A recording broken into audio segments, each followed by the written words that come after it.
อันนี้ก็คือภาพบรรยากาศ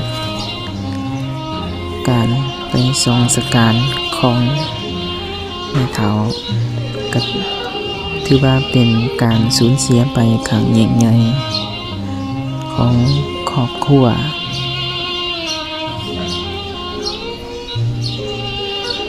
ของข้าพเจ้าเองก็เคยทรงสการภาพบรรยากาศทรงสการของแม่เฒ่าเพิ่นก็ได้ไหว้สิละสังขารไป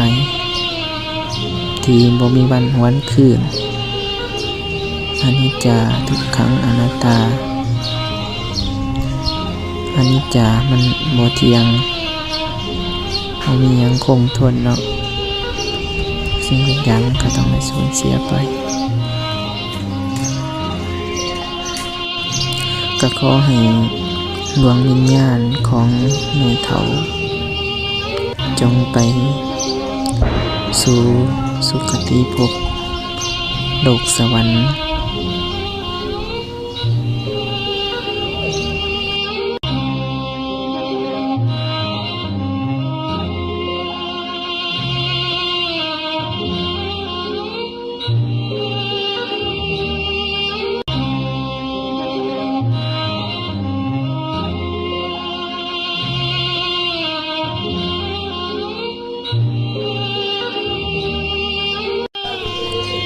อันนี้ก็คือภาพบรรยากาศการไปทรงสการของแม่เฒ่าก็ถือว่าเป็นการสูญเสียไปครั้งยิ่งใหญ่ของครอบครัว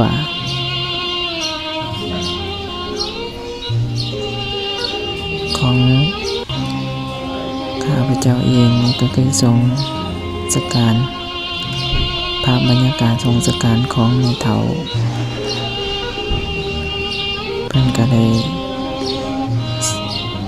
ไหว้สิละสังขารไป